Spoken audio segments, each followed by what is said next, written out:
Uncle L, future of the funk, all that stuff. Your look, you see how quiet it is, y'all? That's because they don't really know hip hop like that. Man, so what is you talking about? What are you talking about? We listening. We don't. We not a cut off artist like that. We ain't gonna cut you off. Hold on. Let me ask you something. So hold on, I gotta ask the B is your guy. What make Trust you think? that. Hold on. What make you think that I don't know nothing about no hip hop? Like how can you? You know some, but no. When you say your first record is Rapper's I know Delight, just as much about hip hop as you know from a chronological perspective. Okay. I can. We can do a debate about that shit. Because you don't even know the chronology of how it went in the night. Okay. You're so stuck Who's the in what first was B-boy going on dancer? in New York that you don't understand about what was going on in the rest of the motherfucking the rest of the country.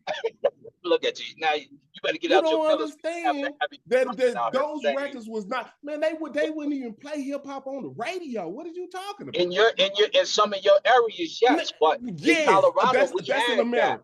That is How in America. Colorado got all the juice over there? How did Colorado had all that juice over because there? we have in Big Colorado, John. you think hold up. You think I believe in Colorado they had hip hop on the radio before Texas. Texas had more hip hop than we did. Hold up, you think older records than we got them, and we was in Colorado. Had more hip hop on the radio. Name a rapper that came out of Colorado. Name a rapper that came out of Colorado. Name a rapper that came out of Colorado. I came out of Colorado. Man, there's no way you could be talking like you from New York or you from Colorado. What you mean? Let me talk about my boys then, because they did the Whoop There It Is record, right? So yeah, and you know Whoop There It Is, don't you? Yeah. They from Colorado? Yeah, my man Devin and them, yeah, that's family, right? That's the Crips right there. That's family. And they from Colorado? But they ain't bring no element. They ain't bring no element of hip hop. All that, yeah, they from right here. Right here. That's my boy. 95. Yeah, but you was a slick talking cat. I just realized about you, Saul. You was something else. Hold on, James.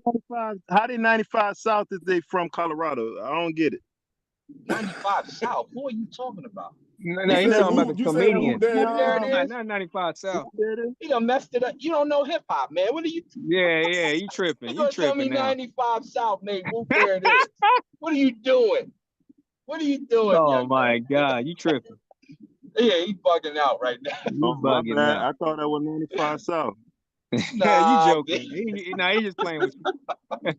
Yeah, he joking. We gonna strike that. But that's so late in the archives.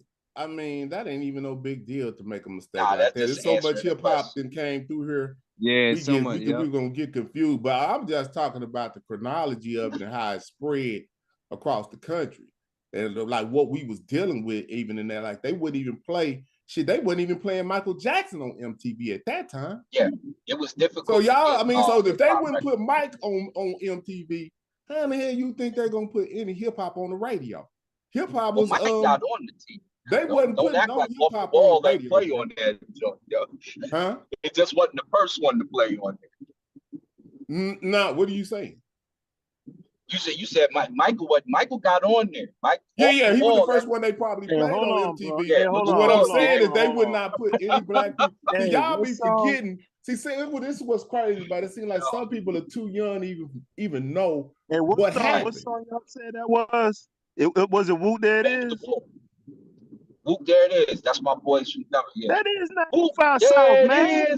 Oh, stop it. All right. That's 95 South. I just looked it up. Yeah, I thought it was. I thought it was 85 South or whatever. I don't know what freeway it is. It is. I thought it was, but man, I ain't got time to be arguing with Star must have been drinking or something. I don't know what. Is you sure this you, man?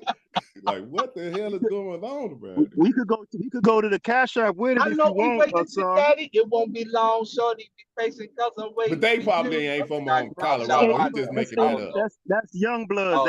That's a song. Yeah, that's Young Blood. 85 bars. I'm 85. I'm talking about the group named 95 South from Jacksonville, Florida.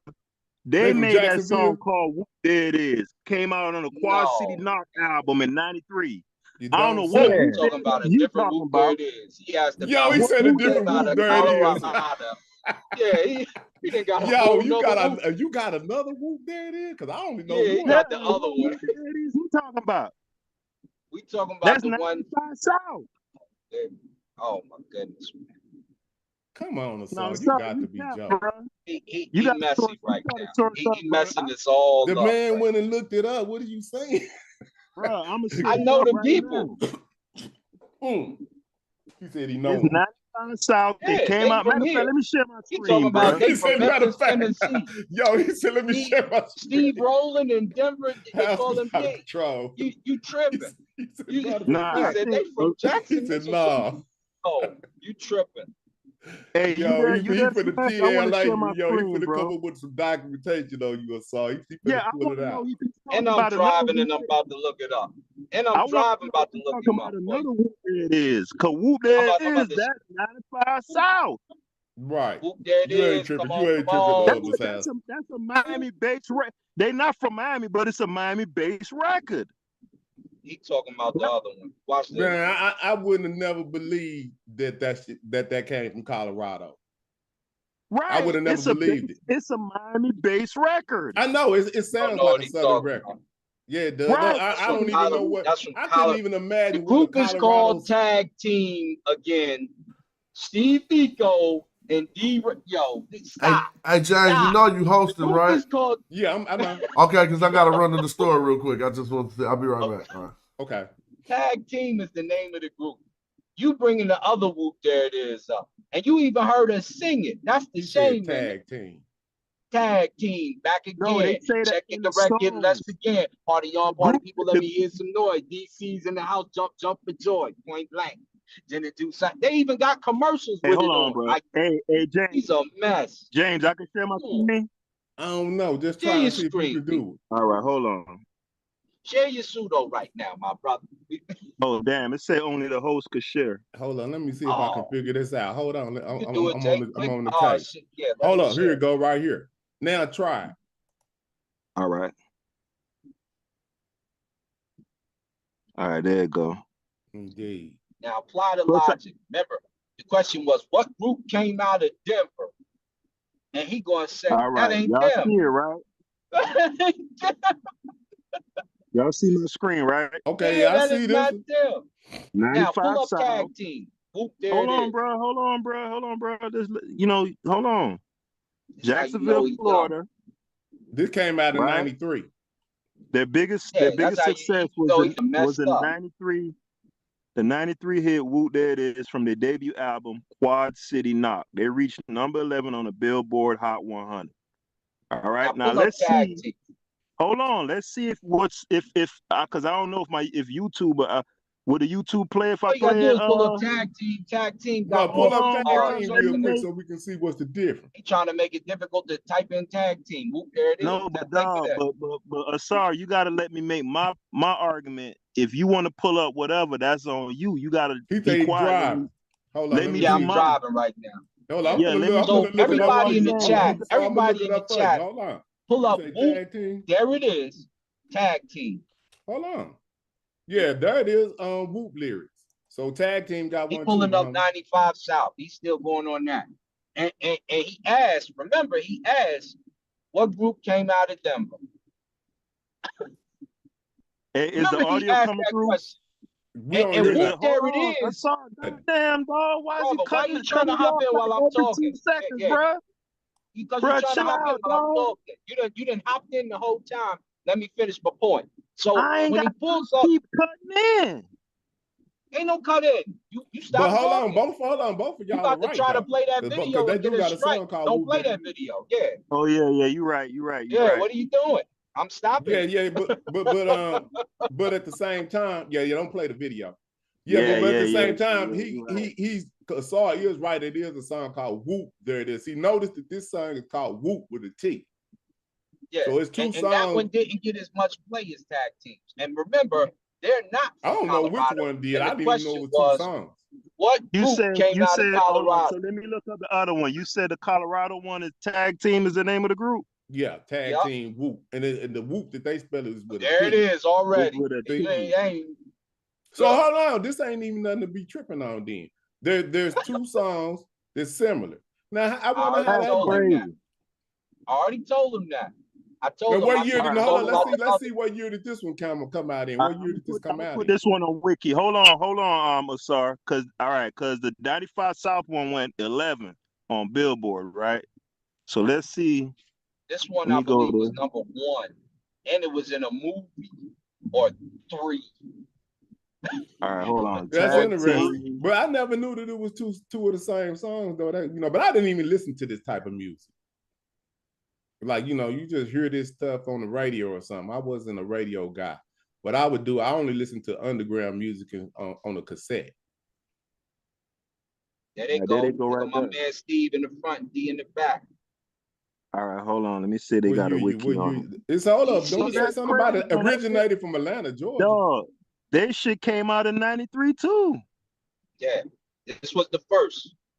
This was Where the it one. say they from, Then though? Show 95 that part. South came out afterwards. Well, And where they they from, grabbed though? They from Colorado. They from here. That's the Crips right there. I'm telling you. You know what I'm saying? Well, this is a song. Let me go to tag team. Let me see where they from. Cause we don't trust Asar. Asar be capped out. You should, because if you trust you if we trust you, we definitely gonna come out pseudo in the mug today. Yeah, you trust me. But It's gonna be hold on point. on. It's gonna This be is what I'm solid. saying. Both of y'all was correct. I don't understand what the problem is. No, because they're not from Colorado. The group he Okay, pulled well out. that's what the problem is. We don't know. He's pseudo right now. Yeah. All right, hold on. We didn't know, but see, we didn't know. Yeah, we can't sit. He just let us down a rabbit hole. Or something. I don't know what he Not no, about it no say Colorado. Atlanta, Georgia. I don't see nothing about no Colorado now. Hold on. It say tag team. I'm telling you. Hold on. It say tag team is an American duo residing in. Okay, they live in Georgia. Yeah, Let me see if live they say there. nothing about. Let me see if it say origin Atlanta, Georgia. So you might That's where want to they get made on the Wiki. record, but they pump Colorado. I wonder, can you type do their names light up in blue? All you got to do, pull up whatever their history and names is, legacy. because you will see where they were born at. We're trying to be so secretive with it. DC Glenn. Oh, do say something Denver, about Denver, Colorado. He said he Colorado. grew up in Glenn Denver, Gibson, Colorado. the homie. Went to my high school. Manuel was there with us in the cut. I went to all 4 because I got kicked out for fighting. But he was right there with us. Steve, always in the cut with us. They from they right here. You've been in Colorado all this time and you got such a heavy New York accent. I'm trying to figure this shit out. I've been in Harlem Use too. my language, but like you sound like you've been in New York for a million years. From New York, bro. I've been back and forth. You got the same arrogance New too. York since '85. It's 85. That's why Yeah, but I'm just saying though, it's just crazy. You ain't got no type of Colorado terminology. That's that New York shit. 85, homie. You in the doctor, no type of lingo from Colorado at all. Like that's crazy. No, because I also live in Detroit and Ohio. So you don't see you pull that New York arrogant pulling rank. Oh, y'all don't know. That's New York niggas do that all like Lord Jamar. Yeah, we had to show you. You didn't know. But hold on though. I don't think that this is. I think this is great. This was a pretty good dialogue that we had because we actually found out that it was 2 whoops. There it is. That was crazy. But at the same time, Asar was right. The same year too. That's crazy. Asar was right, and you was right because you said 95 South, and I said 95 South. But the question was, what group came out of Colorado? Well, we didn't know nothing about this group. I mean, we didn't know it was 2 of them. Like, dang. I know. So when I give you the list, you're supposed to take that and then go dig it up. Okay, well, why you didn't take the fact that Rappers Delight was the first international song? Then let's get back to that. Hold on, y'all.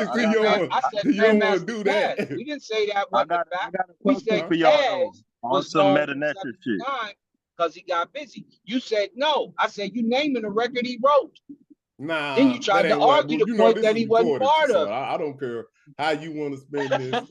This is recorded. I'm not even gonna go back. In the TLA right now, y'all. As you can see, in this TLA, we're gonna find words and understandings that ain't quite Egyptological. Yeah, I got a question for you though on some metal nature shit though. Yes, sir. Yes, sir. All right. But that's fun business, right? I guess this is a stele. That's what they call that, or wall relief. Yeah. All right. So from what I'm told, it's supposed to be Queen T and Amenhotep III, right? Can you zoom up? They got the names right there. In them cartouches, that's their names right there. Yeah, In the Shin, zoom read it in and right there, and you can blow read up the name for us. I can get, you know what I'm saying? No. So that says That's Queen. T. That says Okay. T. You see how that says? See, so the first letter in her name, which is to the right, is what you smash bread with, and it's another type of T. Then you got the two reed leaves. Then you got the two strokes, which you know makes the E sound at the end. Then you have her. So that says T, right? And it says Neb Tau, Neb Tawet. Nebet Tawet is how I've never seen it spelled like that. That's crazy. So it says Neb. So you're talking about the bowl at the top with the two lines at the top. and the T at the bottom. Okay, I'm just trying to make sure. And she's like a lordess, basically. Like he's a king and she's a lordess. So Nebet. Okay, go over to his name, Haskell. Slide it over to the right. Bam. Now this is come on now, don't be trying to wreck me. This is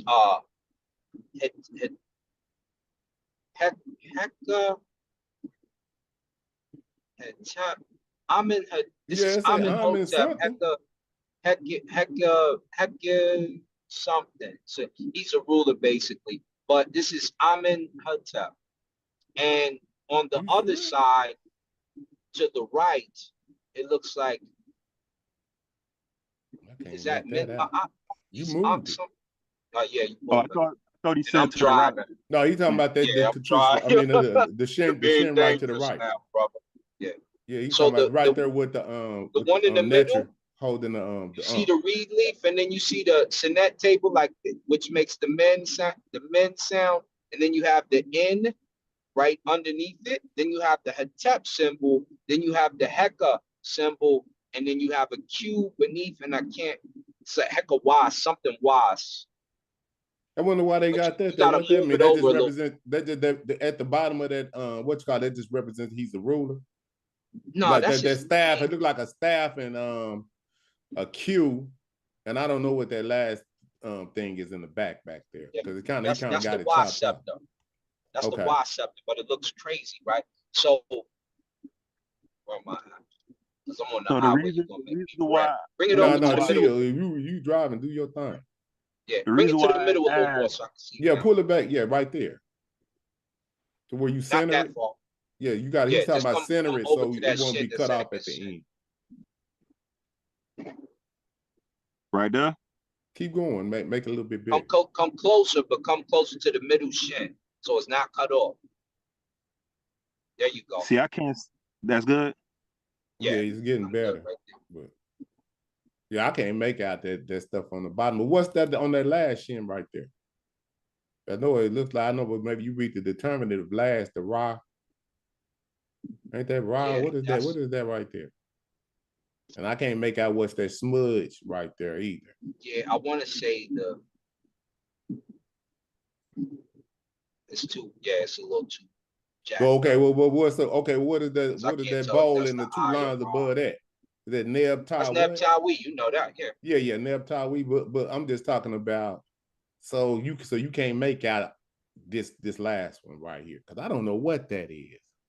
And I want to say it's Ankh Ma'at Ra, Min Ma'at Ra is probably what it is, that last one, but I want to be sure about the bottom symbols, and I'm not. Right. So what's up with this, Haskell? Like, what's going on with this? Nah, because I was talking about Queen T and looking at her different depictions, and somebody was pointing this out and pointing out the fact that she seemingly is pale skinned in this photo. To say that it's a discrepancy in how she looks here compared to like her other depictions. You feel me? Well, in these facsimiles and stuff like this, man, these folks did all kind of wild stuff. So I don't know. I'm gonna tell you this because I've seen when they try to supposedly clean up a picture, they have a blower which blows the paint and blows off the other stuff, and they repaint. So if you've been into the, I think it's one of the Ramses tombs, it's redone, and instead of having the darker colors that are there, which are faded, they just repaint everything red. right? Right. So Right. in this case, where you can see kind of hints of the brown tones on her face and her feet, see her feet? They're faded off because they keep blowing and brushing them off. Notice how his skin color is starting to lighten up too. They do that. And if you've ever seen the process, I watched the German lady do it on a video a long time ago. She did like 3 of them. And when they did it, it blew off so much of the paint. And she was so specific, like it was directed inside, like she didn't even mess the arm up. But it took all that inside paint off of there. And I said, what in the world? And then they repainted it. And they just showed you repainting it. Yeah, because that's the thing that tripped me out with the this whole Egyptology thing, and they do it with all of North Africa too, is how the lens they'll go to. You feel me? Like it's crazy. Like it's unbelievable, man. I'm like, damn, bro. I mean, if they wasn't black, quote unquote, and that's the reality, then let it, if that's what it is, then that's what it is. But when you get caught like trying to manipulate shit and like, why is y'all doing all that? That shit ain't that deep, bro. Like it's crazy to me, bro. It's crazy now to you me, see bro. why we fight so hard for certain things, because now Budge has a book, right? In this book, he's got all the presumptions of early Egyptology. So he has the Nahesi, the Nubians as like white cave dudes. He has the Egyptians as a little more civilized cave dudes. He has the Greeks and the Romans, and he has the Persians and the Greeks and Romans, and they're all regal white dudes. If you get a hold of that book, you're going to understand what's going on. And then he starts to retract those statements later. But remember, and Pastor Bennett just said this the other day on Sinetta, they sent them over there to discover Christian archaeology in ancient Egyptian times. Mm-hmm. So they're only there to put forth a Christian narrative and change. So this is why, this Pharaoh here, but Pharaoh so-and-so is Moses. No, this one here is Joseph. Hey, I just recently learned that when there's a guy named Libby, he's the one that they gave the Nobel Peace Prize for innovating the radiocarbon dating technique, right? Yeah. And I just learned that the first time they used it was in Egyptology. The very first time they applied it. And of course, everything fit within that 3,000 years when they carbon dated everything. That's funny. I'm like, damn, bro. Like, they'll innovate new science, and then you think they would take it. Like, the first time they would use it would be on something practical that could like actually benefit a person's life, in that time. Nah, they used it to prove a point. Like, nah, we gonna use this new technology to prove these wasn't no niggas. I'm like, damn. That's like crazy, that shit bothered them that much, bro. Like, it's crazy, bro. It's crazy, bro. And then like James, right? I'm looking at a picture of Zoja, right? I didn't even know Buddy had like real life locks, bro. Like, and them shits, he looked like a Florida nigga. I'm like, damn. You know we be having like the wicks and shit down here. Yeah. So I'm like, damn. So then I'm on the EgyptMuseum.com. So this the official museum shit, right? So then I get to reading the little paper like describing it. Man, they said that man got on a wig, man. I said, man, y'all got See, that's what I'm saying. playing, When everything, I don't. This is what I'm saying, and I said this in the chat before we got on here. We gotta stop listening to these people because they're making excuse. I know. I'm saying that we, you know what I'm saying. I'm just saying the frustration that I got with them. Every time that it's something that we already know what the deal is, they come up with a way to say that it is something that is not. So I'm like, when we gonna get tired of just letting them, push the narrative on what is and what ain't. Like we got to start just putting our foot down and saying what this is. That's what I think. Hold on. Matter of fact, bro, I want to show it to y'all, bro, because that shit tripped me out. I'm like, dog. So y'all just playing people face like just dead in people face like that? Like, that's crazy, bro. Like, so hold on. Because they say they got lice and all that shit. That's why they was wearing wigs, right? So you mean to tell me this man shaved his head off because of lice, right? And then went and got a Rasta hat made commission, elaborate, right? Put that on his head, right? And then got a headdress. I think they call it the Nemes headdress. That what they call it? And then made a headdress to accommodate the wig, bruh. I'm like, these people cold, bruh. I'm a kind of collaborate some.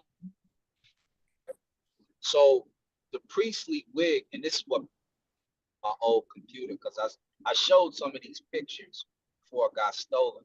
The priestly wig is locked up, and it's got long locks hanging out the back of it, and it's a huge set of locks, and they're curled like lamb's wool, literally. And then they would put those on when they would be bald because off all your hair. And you would do that for a 3-month to a month period, generally. And when they served as priests, yeah, they did have some wigs, but a lot of their hair is just natural. Like when you see Mahapri's hair, his hair is natural. Right. That's his natural locks. But they say the Mahri thing, though, they say he like not really Egyptian, he Nubian, and he was a viceroy of Kush and all that. So that's how they, you feel me? Yeah, but he taught Amenhotep III. He taught Akhenaten's daddy. So that's how bad they off there. The other thing is, when you see the dolls, I had a picture of this doll. It had one eye because the other eye fell out. It's a little black doll. It's a little black doll. And on top of that, and it's still in the Cairo Museum. On top of that, you had the combs and the picks. They had Afro picks. Mm-hmm. And you see why when you see their hair. They told me not to. It was so crazy. It was like, don't take pictures in here, brother. And so I put it up. And Gosi, my brother Ngozi, still has the picture that I put up. Because I said, here go a picture of Queen, whatever. I can't remember her name right now. I showed the picture of her. He said, oh, I said, you see her hair is locked up. See, this is like that. They didn't even want me to take the picture, and the camera my phone went off in my pocket and flashed. And I don't know how I got that picture, but we got it. Because I never got to go in there. Like, I could have paid him money to do it, but I didn't. And so... All right, so look, you can see my screen, right? Yeah. Yeah. All right, so is this, because I seen on Amenemhat III, they described that as a priestly wig. Yes. Right, but for this one... Right, for this one is not described that way. This one they say is a wig, right? So I'm just showing you the different, y'all can see that, right? Yeah. Yeah. That's one of the wigs. That's the long strokes in the back and stuff. And they got like about 10 of them sitting up there in the Cairo Museum. So you're gonna know the hair is black on the wig. Oh, okay, cool. So it might be the truth then, because it say right here. It say found inside the temple to the north of the step pyramid. This statue of painted limestone represents Zoser, first king of the 3rd dynasty, seated on the throne. He wears an enveloping garment associated with the royal festival of renewal, the Hebsed, and a long wig surmounted by the royal headcloth, the Nemes. Now that doesn't mean that a lot of their hair didn't grow like that. Just means that, yeah, there's wigs there for sure. Absolutely. So do you have... nobody wouldn't deny that, but the fact that they try to that's how you know they black. But the fact of it, the fact is, I think that not going to go too far off the rails, but a lot of the texture of the hair was African. Yeah, the wigs. It's locked up and it's Afro. Yeah, so I So mean, it's in not. Texas, so Yeah, I it's don't not know. like. I Where just did they told you get they that got hair Afro from? things. That texture of hair from to make the wig? They used horse hair. Like what would they use? It was human hair. Right. So Asar, what is the purpose of the symbolic? Because all right, if I'm playing devil's advocate, right, and I'm going with mainstream orthodoxy in terms of the ethnicity of the Egyptians, where mainstream say the modern makeup is pretty much a one-to-one of what the ancient makeup is, right? So I could say in all confidence that that texture of hair in modern day Egypt would be an outlier, right? If we looking at the total country, maybe you go down to Aswan and all that, you might find you will have people with that texture, or whatever. But in general, we could say that would represent like an outlier compared to like most other people. Correct. Right? All right. With that said, what would be? Let's presume that the texture was like the Zahi Hawass type of people. Let's say that was the main texture back then, right? Let me cut to the chase for you. So Hold there's on. a verse. Okay, go ahead. Right. So the presumption would be then that this guy lost his hair, Zoja, right? Or he shaved his head off. He cut his hair off, yeah. Right. And donned that wig. Why would they select? Because I know they call it a Nubian wig sometimes, right? What would be the symbolic significance of picking that texture of wig? Why would somebody, you know what I'm saying? Yeah, but you being didactic with it. We got you, family. Absolutely. From the first dynasty. Oh, no. So there's a verse in the book of Coming Forth by Day that tells you why you get the wig. And it's like a passport. It's like an acceptance as a priest. It's one of the things that you earn as a priest. And remember, the kings are the priests as well. He does the daily functions for you and the daily prayers on a regular basis for everybody, which is kind of where they get the Christ figure from. He's for your sins and all that extracurricular. He does the prayers for you as well. You also do your own prayers. They got pictures of that. But the wig itself is like it's like a deification. It's one of the things that you earn as a priest.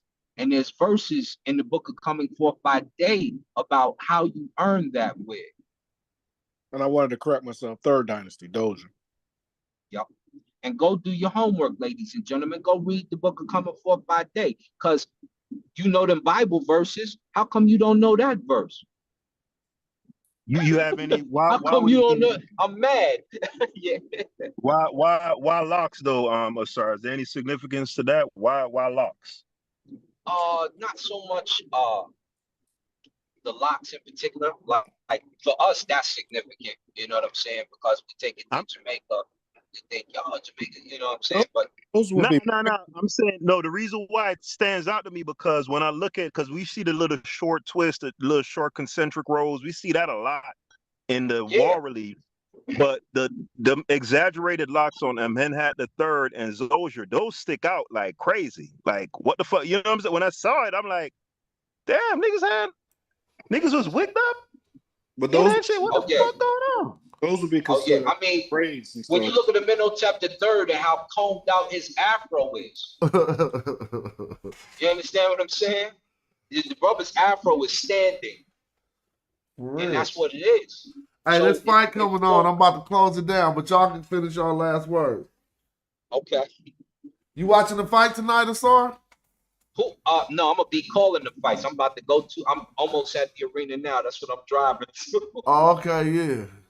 I'm gonna be announcing tonight. Oh, so I was thinking about this Hamzat and what you call it. But yeah, do your thing. Have fun. All right, y'all. All right, y'all. I'll be back tomorrow. Thanks for making another good show. Appreciate everybody. Peace. All right, let me see. And I'm going to come on the screen just to say peace real quick. I'm about to go watch these fights, kick it with my wife, and have some fun. Thanks for all the contributions to the channel, y'all. Don't forget, it's always appreciated. Y'all help keep this channel growing. Pretty soon, we're going to be consistently over 100. Then we're going to be to the 200s, the 300s. Then we're going to be to the thousands. So shout out for all the support of the channel and everybody who sent something today. I appreciate y'all. But I'm up out of here. Go watch these fights. Peace.